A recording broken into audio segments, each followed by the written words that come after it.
Hi, and welcome to Ones and Tooze, FP's economics podcast. Every week we take a couple data points, use them to try to explain the world. I'm Cameron Abadi, FP's deputy editor, with you in Berlin, Germany. As always, Adam Tooze, FP's economics columnist and Columbia University professor, is with us in New York. Hi, Adam. Hi, Cam. So, before we get to our data points, a couple quick things. One is that I've been sick this week, so you may hear that my voice is a bit hoarse, or you may hear a cough or two. Apologies in advance. I'm over the hump, so it should be cleared up by next week. But the other point I wanted to mention is that we have been thinking for a while about starting a membership for the show. And we're excited to finally sort of let listeners in on that conversation. And it's still in the early stages, and we're trying to figure out what that membership could be, what it should be, what it could offer. Could be bonus episodes, exclusive content of various kinds, behind-the-scenes moments, a book club, that kind of thing. There are a lot of possibilities. But if we're going to build something great for our listeners, which we really want to do, we do need your input. So there is a short survey in the show notes today. And if you have the time and are interested in more ones and twos, then check out that survey, fill it out. That would be a big help. We would really appreciate it. And then hopefully we get this membership tier started. So anyway, on to our data points. 2 data points today. In the second half, we'll be talking about the World Bank and the ongoing World Bank meetings in Washington this past week. But first, the data point is 1.14 million. That is the number of people who applied for international protection of various kinds, usually asylum, upon entering Europe in 2023. Last year, the EU received more asylum applications than at any time in the last 7 years. The figures are the highest since the bloc's 2015-16 migrant crisis. The EU has been struggling to deal with migrants and refugees seeking protection or searching for a better life, and the topic has become a major campaigning issue. There is a consensus, seemingly now, across Europe that that number should be lower, not only in any given year, but in the long haul, generally, that European governments do not want to see 1.14 million asylum applicants in the future. And obviously, the whole world has been talking about the U.S. election that's coming up, the possibility that the U.S. will turn to the right politically if Donald Trump gets reelected. But it dawned on us that in some ways, Europe has already turned right in recent months in various ways. There are far-right parties that have won elections in Austria and the Netherlands, parts of Eastern Germany. But not only that, you have governments that are otherwise centrist, or opposition parties that are traditionally centrist, that are adopting far-right positions. All of a sudden, migration and economics generally are tinged by far-right policies in ways that they haven't been. So before we get to the U.S. election in the coming weeks, which we will definitely discuss in next week's episode and the one after that, which will be after the election itself, we thought we'd consider what the status quo in Europe is and whether it's already turned conservative in ways that America may be about to. So, Adam, to start off with, I thought we could talk about Poland, which is a country that recently ousted its far-right government upon the successful election campaign of Donald Tusk, who was the leader of a center-right party in Poland, led a coalition across the political spectrum, been in office now about a year, and he recently took a quite hardline stance on asylum. He basically wanted to rule asylum out entirely, at least for some temporary period of time. The EU Council partially agreed with that stance when it comes to asylum applicants entering from Belarus or Russia as a national security concern, whether that, asylum applications are being exploited by international adversaries. But the point is, what was once a sort of unthinkable idea of sort of ruling out asylum, whether temporarily or in the long term, all of a sudden is sort of getting a serious hearing. And I'm curious whether we should conclude that populists have won the fight over immigration in the West. I mean, with the center right now, even the center left in certain countries, adopting positions that were once considered way far right. Yeah, is this just our new constitutional consensus on migration? Yeah, it's a dramatic story because Tusk was, widely seen as the savior, if you like, of Poland for Europe. He was going to bring Poland back into the fold because relations between Warsaw and Brussels had become incredibly acrimonious under the preceding right-wing government. And so to find him, arguing that Europe needs to put down the shutters and close up shop is dismaying from a liberal point of view. And Amnesty International has highlighted the truly egregiously awful situation of refugees on the border between Poland and Belarus, where they find themselves caught between security forces in a really dehumanizing situation. I mean, it's worth saying that Tusk has some form in this respect. He has also apparently launched high-profile initiatives on issues like the chemical castration of paedophiles. He's clashed with football hooligans, and he has launched a campaign against semi-illegal narcotics. So, I mean, he's a man who dabbles with right-wing populist themes. His main party affiliation is with the European People's Party, so one should think of that as like centrist, Republican, Christian democratic politics. I think the main point to make about this specific proposal is it has to do with the security situation on Poland's eastern border. Poland, I mean, was notoriously reluctant to take migrants, refugees from Syria and the rest of Western Asia in the 2015 crisis. But the specific trigger for this action is the allegation, and I think the substantial evidence, that both Russia and Belarus are systematically, and those two regimes are strongly aligned with each other, are systematically exploiting the migrant question to embarrass Poland and create chaos on its borders. They're apparently offering, essentially inviting migrants to transit by way of Belarus to Poland. And that's, I think, what produced then the consensus consensus is strong, but the agreement within the European bodies that something had to be done. Tusk is seen as strategic. The presidency of Poland is up for grab next. There's a consensus that they need to get rid of the incumbent Duda, who continues to obstruct a more liberalizing line in Warsaw. So they're playing for high stakes, and this makes them willing to make concessions. The other thing to say is that the Polish centrists didn't invent this strategy, right? The originators of this strategy were the Danish Social Democrats, who managed to maintain a strong position in Danish politics by outdoing their right-wing rivals on the migrant issue. So officially declaring essentially that the Danish welfare state is for Danes, the requirement for assimilation is very high, and pursuing a line which has seen them in relatively good stead. Their prime minister immediately applauded Tusk's initiative, saying we finally need a more realistic and honest conversation about migrants and asylum seekers. And Radoslaw Sikorski, who's one of the more visible, very well known to the English-speaking world, representatives of the Polish government, was in DC recently, and he was literally saying, I don't think we would have won if we hadn't outflanked the then ruling party on the right on migration. And so this is obviously a hugely problematic strategy. Its implications for the folks that are actually caught up in this drama are awful.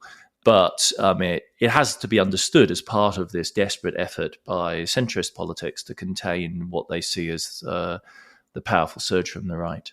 Yeah, for people who are paying attention to the Polish election campaign, it was explicit. Tusk was accusing the far right of being too soft on migration. And yet, even before Tusk's campaign, there was a kind of signals of this broader shift, which, again, we've not only seen in Poland, but, even among the center-right in Germany, elsewhere in Europe.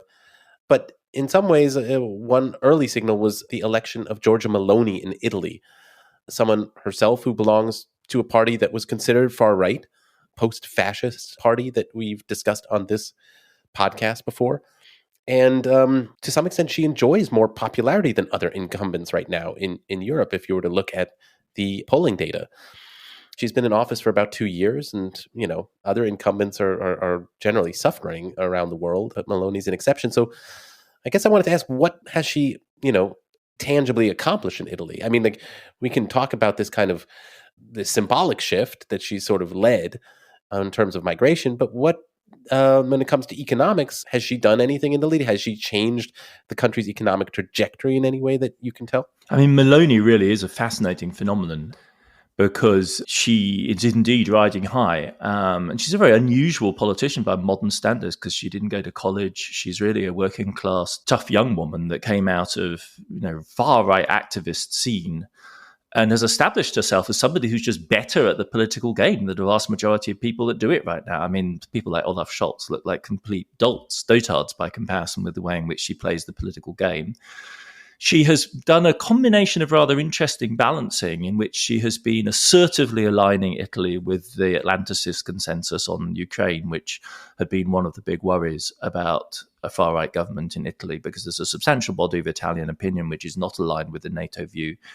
And there was a concern on the part of Atlanticists that the Italians would break away. She hasn't done that at all. She's maintained good relations with Europe overall, which has been assisted by the right-wing lurch in Brussels, and has focused the right-wing politics on domestic culture war issues and a real quite profound remaking of the institutions of public life in Italy. All of this has been enormously helped by the unusually good performance of the Italian economy in recent years. So the Italian economy, since the months before the COVID crisis in the spring of 2020, has grown by 4%. And that's not much by American standards, but it's better than the European average, and the German economy has actually shrunk since 2020.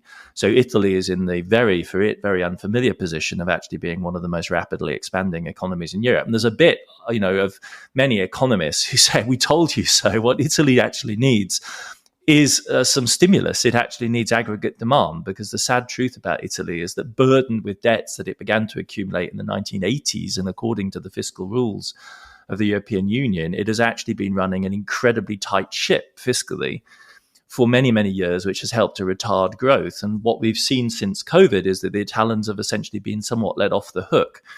And so there's been a series of rather effective short-term stimulus programs, the super bonus program, which is, a large tax subsidy for, or a refund program for energy efficient refitting of Italian houses, has produced a surge in construction activity. The Italians are due for a large slice of the next gen EU investment program, which Mario Draghi was so key to shepherding into place. The sad irony of all of this is that this is precisely the constructive partnership between a relatively light touch fiscal constraint and some stimulus from Brussels that much more centrist and indeed more left liberal governments in Italy were longing for in the 2010s and never got it. And since COVID, Meloni has in fact enjoyed a relatively more congenial relationship with Brussels. The Italian economy has responded in the way in which many of us said it would. In other words, it's actually grown. When you feed the Italian economy, Italian entrepreneurship is strong. Its industrial base, relatively speaking, is relatively strong. The Italian economy bounces back, and it's good to see. It's just sad that it should be Meloni's government that is profiting from this. And there is a question going forward about how sustainable it is. Italy's debt will go to about 140% of GDP by the 2026, 2027. Listeners to the show will know I'm not a debt fetishist, so that in and of itself shouldn't be a problem if it is stabilized by ECB supportive action. Certainly the ratings agencies have actually upgraded Italy's status, because, as everyone's always appreciated, the key thing that we needed to see in Italy was dynamic economic growth. The debt by itself is less of a problem if you have a more rapidly growing economy. And the combination of a little bit of inflation and dynamic growth is exactly what Italy has always needed. So it's just truly sad that this should all be basically redounding to the benefit of Meloni's, in other respects, really very disagreeably right-wing, xenophobic administration. I mean, what's most troubling of all might be that there's no coincidence between that link. I don't know. I think, you could say, I don't think Brussels is going easy on her because she's right-wing. I think it may be that the fact that she was elected really persuaded them that there's really, there was only so much they could do. That would be the grimmest interpretation, but I don't think that holds. They had Draghi in office, who was the dream team, of Italian leadership from Brussels' point of view. Yeah, no, exactly. I just mean literally popularity is a flywheel here, and if it's anti-migration politics that kind of gets it going. But I guess this whole conversation about debt and spending makes me think it could be useful to shift to France, where there was also a parliamentary election recently this past summer, a surprise one. The result is that although the far right did not win, they had a bigger stake in the parliament. And the resulting new government, the president is still in place, Emmanuel Macron, but there is a new government serving underneath him with a new prime minister. And that is sort of essentially being tolerated by the far right, although it's being led by a center-right prime minister, Michel Barnier. If we set aside this question of migration for a second and look at the sort of economic debates that are going on in France right now. There's a lot of talk about the budget that the government needs to pass, and there's a conflict between Macron and Barnier over the French budget. And although both of them, I think, could be described as center-right policymakers, politicians, Macron and Barnier, they have a disagreement on what the French budget should look like. And I'm curious what you would make of what's at stake in these two different modes of center-right economic policy. And how does this debate apply to the economic debates happening elsewhere in Europe? I mean, obviously, Germany famously has not had a great relationship with Macron recently. I mean, does one version of these economic debates accord better with Germany rather than the other? Yeah, so this is really a comeuppance for Macron because, I mean, arguably it was the left that won the election, right? And that he certainly they did surprisingly better than anyone anticipated. And he simply refused to appoint a left of centre government.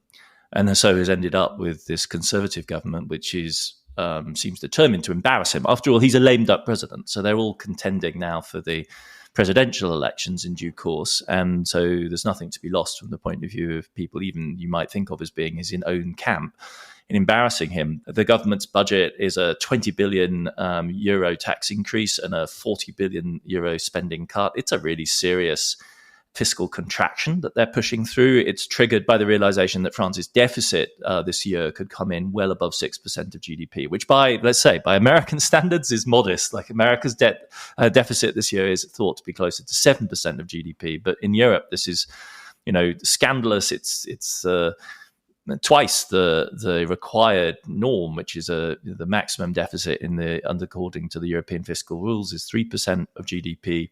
People from all over the political spectrum are hammering Macron. They're taking particular delight. Le Pen takes particular delight in denouncing the Mozart of finance, is how Macron was once discussed. I mean, he did come into office, after all, as this youthful, business-orientated guy who'd formerly been an investment banker at Rothschild's. So the question is really what went wrong? Because the state of affairs that Barnier describes is, I mean, they uses, fabulous French language, but it's a very degraded situation, much more degraded than we imagined as they took office. How did we end up here? Well, the answer is that a big part of the Macron agenda was basically to cut tax and to stimulate the French economy. And they did this, quite consistently from 2017 onwards. And then they ran into the shock of COVID and kept on stimulating. And then they ran into the shock of Ukraine and kept on stimulating with government-mandated caps for the price of gas and electricity, all of which weighed on the French government budget. And in a sense, they never turned the tap off. And as America has found, when you do that, the economy actually grows quite robustly. And the French economy hasn't been doing badly at that level. But from the point of view of European fiscal austerity, it looks as though things are out of control. And this is the stick they're beating Macron with. So what deep down is it that has caused this unraveling of the Macron formula? The crucial point seems to really be the experience of 2018 and the Gilets jaunes, because the Gilets jaunes, folks will remember, were these extremely violent, very large-scale protests that happened in France over the winter of 18-19, which were driven in part by an unfortunate combination of an increase in the taxes on diesel, in particular, onto a carbon tax, an environmentally motivated carbon tax, with Macron's first round of tax cuts for especially the most affluent French, where he was in this dynamic, almost trickle-down economics mode in the early stages, where you stimulate the entrepreneurial juices of the French bourgeoisie, and then this will carry France into a new golden age. That was kind of the rhetoric. And they ran into the buzzsaw of Gilets jaunes protest. And Macron has never really recovered from that experience. And especially in the run-up to the European elections recently, was just not willing to engage in tough budget decisions. And so all of those decisions have now fallen into the lap of this conservative government that he's chosen over a left-wing alternative. And they are just enjoying themselves, taking pot shots at him. The consequences for French society are going to be quite grim from this tightening, and we'll have to see how this plays out in terms of protest and societal opposition to come. But it certainly is the unraveling of what was for a long time, hailed as I mean, he was, when Macron was elected, there was this sense in the wake of Trump's election and Brexit. So Macron was elected 2017. There was this sense that he was Europe's answer to the populist wave. Though, again, the far right was held at bay in these snap elections. The sense that Macron is really the savior of centrism has taken a huge knock. Yeah, interesting that both tax cuts and consolidation in that way could both be described as a conservative agenda, just very different kinds. I mean, think about the GOP in the US, right? The Republicans in the US, who always talk about the deficit, but when they get into power, if Trump, as Trump were to be re-elected, what would they do? They would aim to install tax cuts. The idea is always there'll be you're starving the beast, and in due course somehow you'll find some mechanism for cutting expenditure, and they never seem to get around to that. But this government in France seems more serious about fiscal consolidation. They're worried, I think, about bond markets. France now borrows at the same yield as Spain. And I tweeted that, this isn't anything to protest about. You wouldn't want to borrow at the same yields as Germany, because Germany's economy is in a disastrous state. In some ways, Spain is the great success story of the Eurozone again and again and again. But anyway, yes, in terms of the complexion of the French conservative scene, Macron is now the whipping boy. So then let's shift to Germany. Obviously, austerity is a kind of perpetual topic, but I thought I'd ask about the status of the Ukraine war in Germany, because that's a hot topic as well. It featured very heavily in regional elections in Germany, specifically in the form of a new party demanding an end to the war or seeking some kind of ceasefire.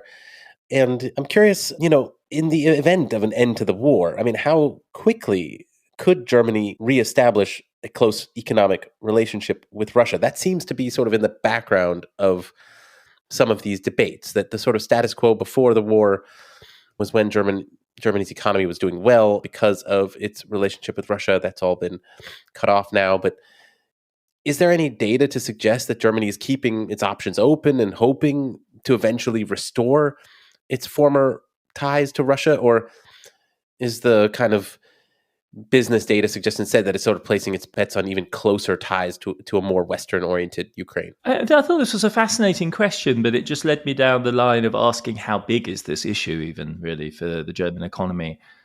Because I think, speculating about these options, Germany doesn't really have that much autonomy with regard to Ukraine. It's only if we have an American pullout really under a Trump administration that Germany will become the pivotal player.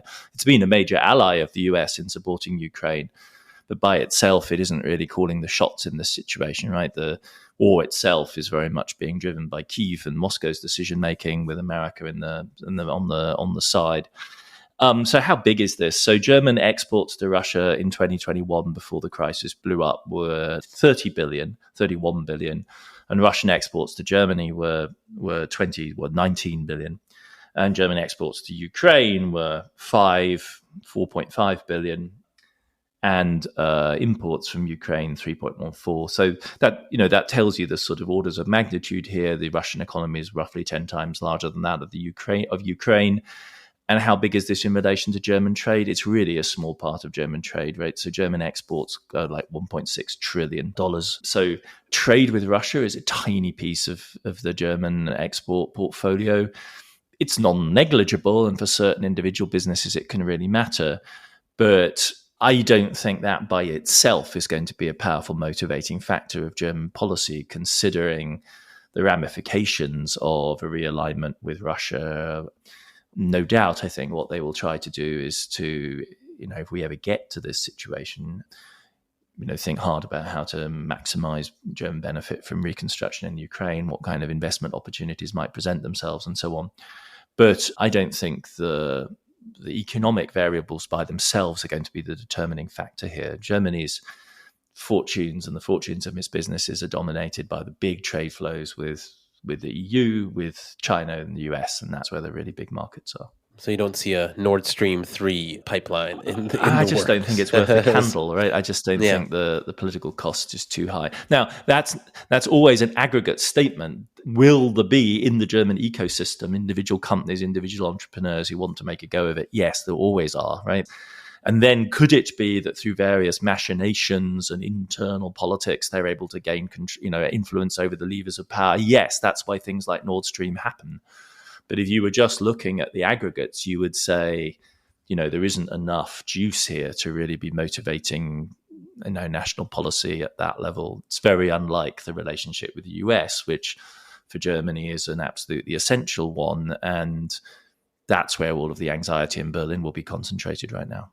So finally, then, I thought I'd ask how these various political shifts that we've been talking about, this shift on migration and asylum policies, shifts on economic policy when it comes to consolidation in the big states like France, also Germany, whether this all amounts to a sort of rejection of the vision for Europe that was recently put forward by Mario Draghi. We talked about this report that was commissioned by the European Union and was published to some fanfare, including in our own discussion about it. And, the basic point of that report was that Europe is falling behind its competitors in China and the United States. And in order to keep up, it would need to invest much more domestically at home in the continent itself. And basically would need a big economic shift, but not seemingly of the sort that we've been discussing. So, is this sort of conservative turn in Europe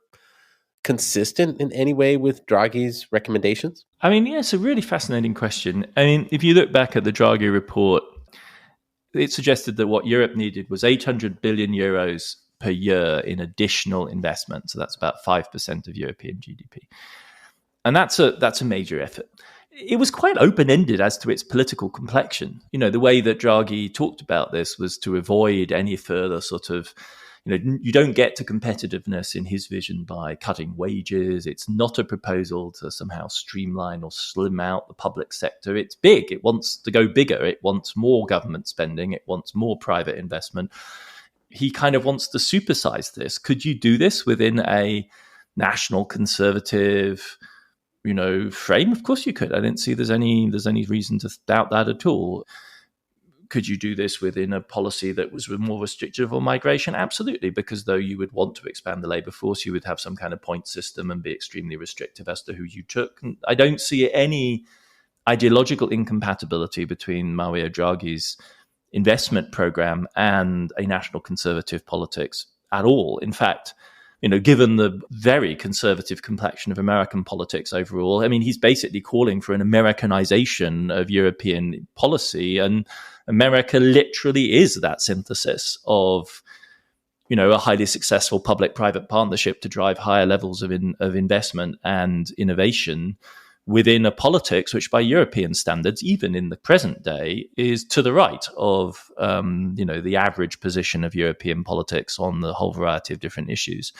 So I don't see any incompatibility there. I think the problem, and this is the problem that has dogged Draghi throughout, his career of the last 10 to 15 years, is not an imaginative conservatism or the vision of Europe, but the incredibly narrow fiscal conservatism that is really deeply entrenched in Germany in particular. I don't think Draghi would have any problem with the consolidation of the French budget from its current position, but you'd want to create a carve out for investment, and the French are, have a long tradition of various types of statism. For a Draghi program, you will find French conservatives to be had for it.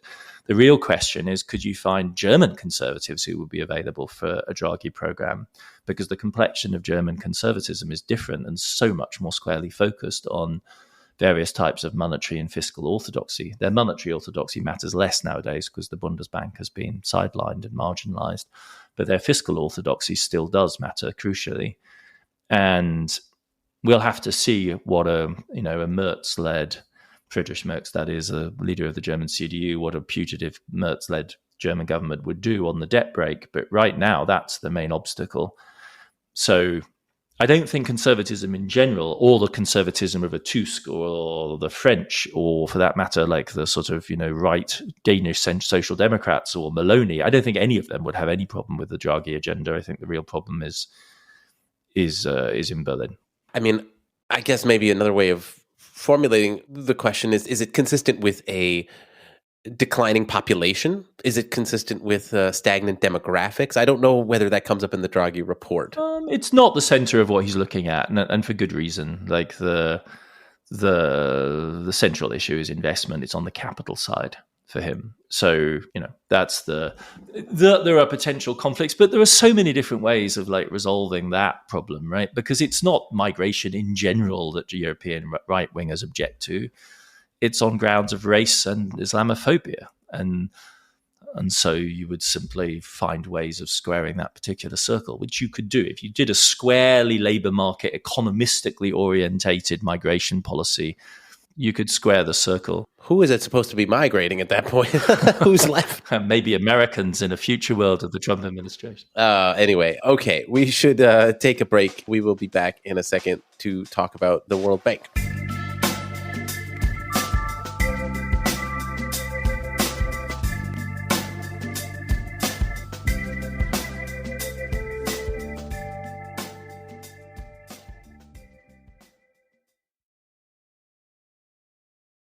Hi, welcome back.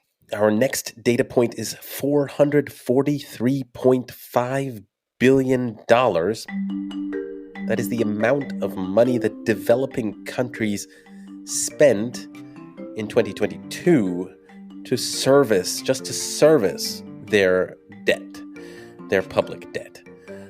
That's one signal of a surge in global interest rates and the ways that global debt has become an increasing problem. That's one topic that was being discussed this week at the IMF and World Bank meetings in Washington.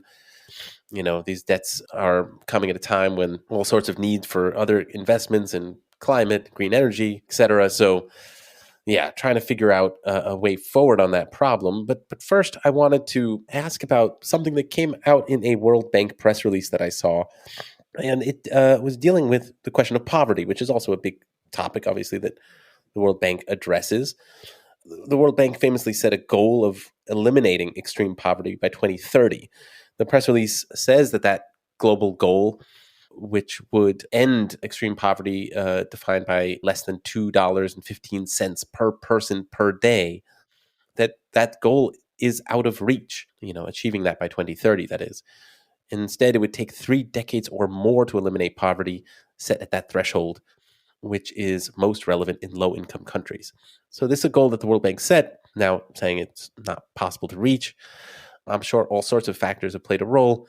I'm curious whether you would say that the World Bank itself is responsible in some ways for that failure. What has the World Bank itself done wrong in trying to address that?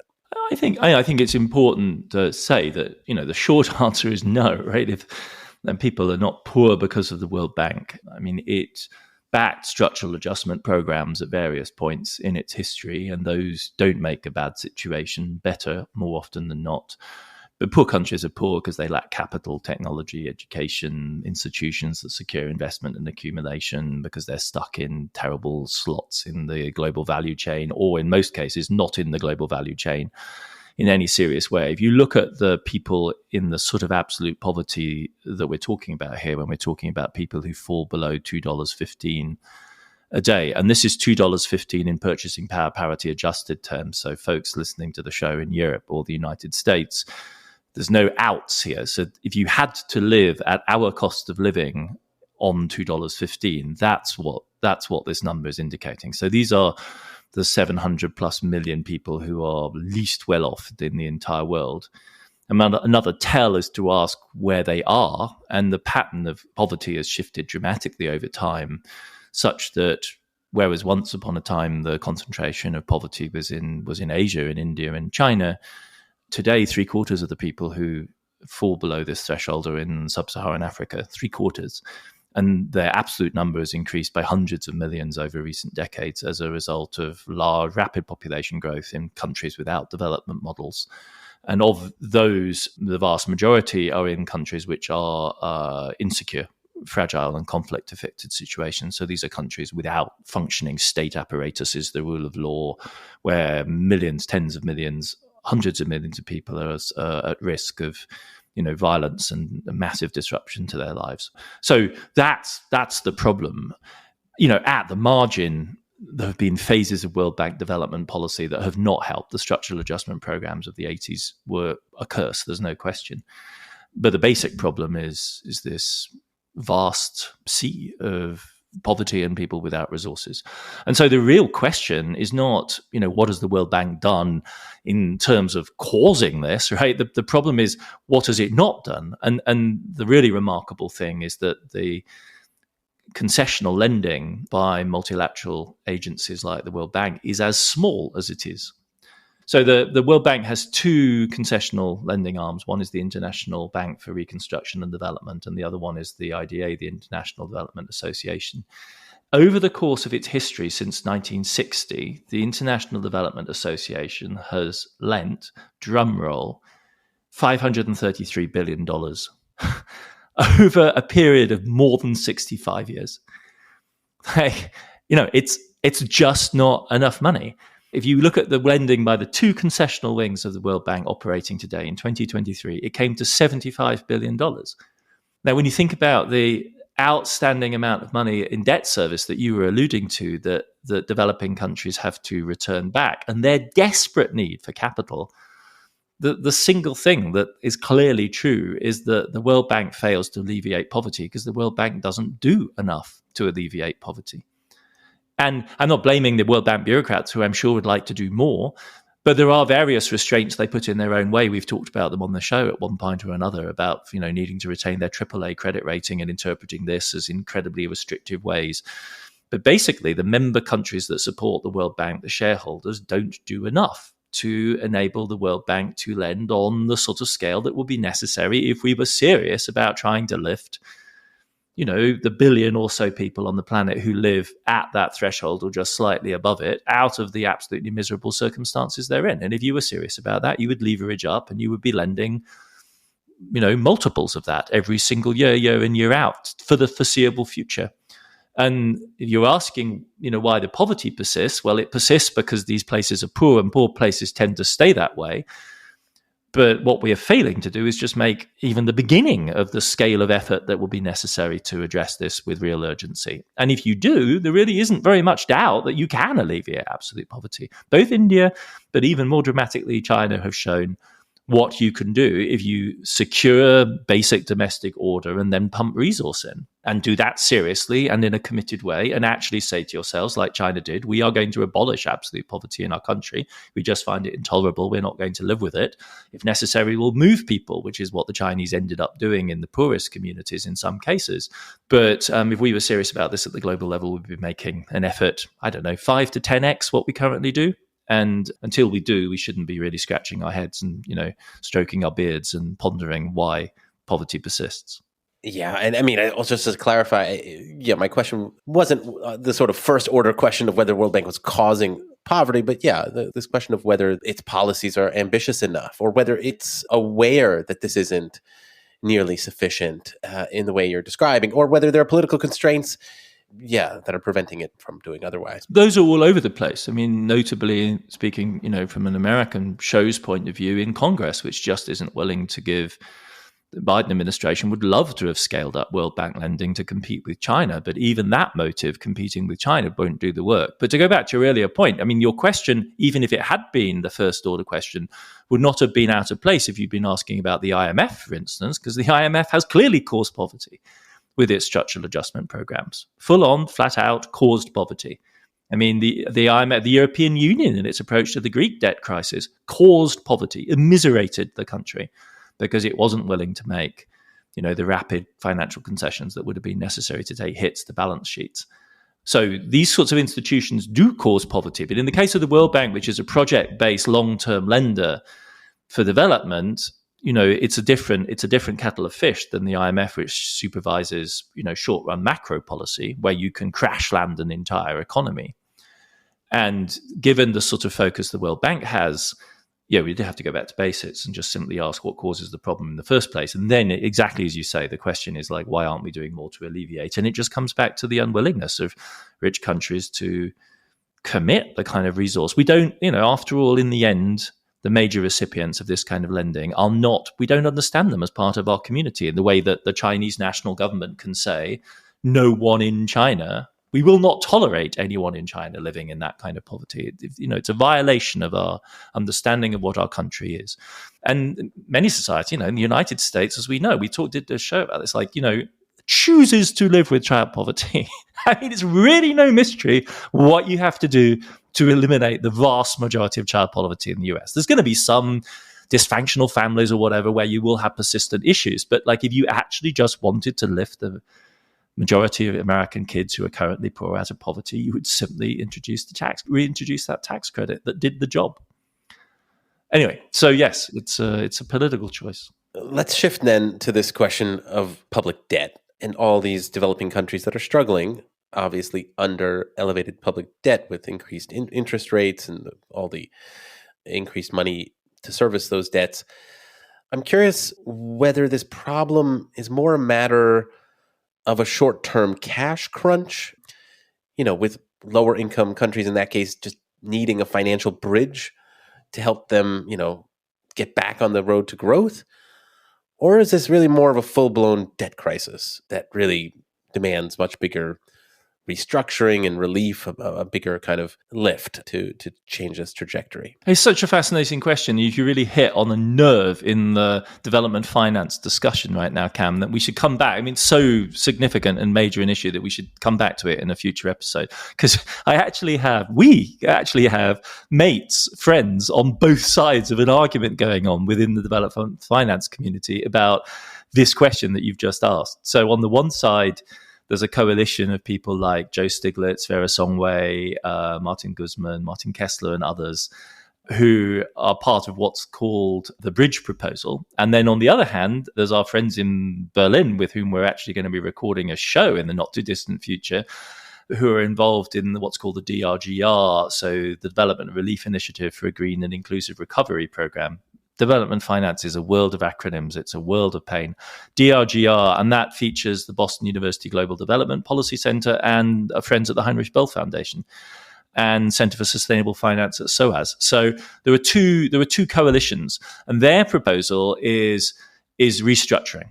So the argument here is one about the relative merits of bridging, in other words, extending credit terms, so as to maintain debt relationships in place, to not dramatically rupture them, and enable, therefore, a bridging finance option to see countries which are stressed through and into a brighter future, which is the proposal from the bridge side, and is motivated very powerfully by an idea that Vera Songway has long time been associated with, which is that we glob, notably, and we're talking here largely about sub-Saharan African borrowers, together too easily into a single world of debt pain.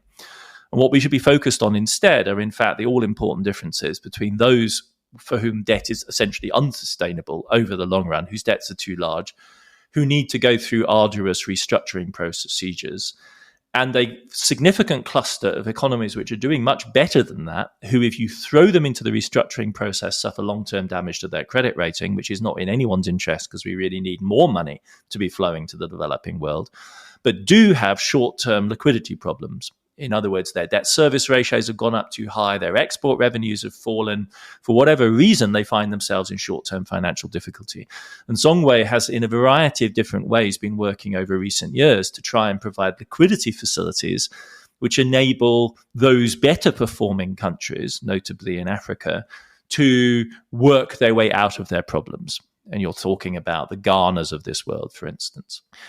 So it's actually a strategy that's based on a principle of differentiation, whereas the team that is centered on the restructuring idea, the DRGR folks, basically say, no, we can't get away without doing debt relief. We need to go back to the model of the early 2000s. So for public and multilateral creditors, so bilateral government lending and places like the World Bank and the IMF, they propose a really big 140 to 220, $30 billion write-down of debt.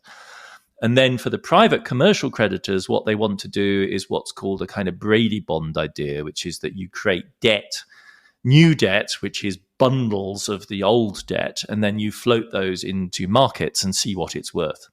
So as a mechanism of arriving at haircuts, it's a way of floating yourself out of your existing debt relationships and making the debt market liquid again, right? So allowing markets to decide what the level of debt reduction would need to be. So two very different visions of how this restructuring should happen. It's an urgent debate going on right now. It's undercovered. I don't know. I haven't read an article that actually does the work I've just done of like connecting these two proposals and contrasting them with each other. And I think it's something we should come back to on the show soon. Yeah, I imagine the decision is not being made this week. No. These things take forever because you're bringing together an extraordinary assortment of different actors. And both sides are having a hard time convincing anyone that, because there was this common framework proposal worked out by the G20 several years ago now, which is currently the gold standard for doing debt workouts in complicated situations, but it's just not working effectively enough. And there's a considerable stigma attached to it. And so there's the sense that there needs to be urgent institutional innovation to address this issue, because otherwise we're going to trap dozens of, we're not talking successful middle income economies here, we're talking low income countries in a lost decade essentially of protracted debt workouts that will crush investment and ruin their development chances. And given that poverty problem that we were talking about a minute ago, we just can't afford that. Well, yes, a debate that we'll continue to cover here. Yeah, I feel comfortable predicting that next week we'll be talking about the U.S. election. That episode will overlap with that. But yeah, we look forward to talking to you all next week. Ones and Tooze is written and edited by me, Cameron Abadi, along with Adam Tooze. It's produced by Claudia Tatey, Laura Rosbrow-Tellem, Rob Sachs, and Dan Efron. This show is made possible through the support of foreign policy readers. If you're interested in news and analysis from around the world, consider subscribing. Listeners to Ones and Tooze even get a 15% discount. Just go to foreignpolicy.com/subscribe and use the promo code TOOZE at checkout. That's TOOZE. And listeners, as always, we love getting your feedback. You can leave voice messages on the Ones and Tooze homepage on foreignpolicy.com, or email us, podcast@foreignpolicy.com, or you can tweet us. That's @OnesandTwozePod. Thanks very much for listening, and we'll be back in your feed next week.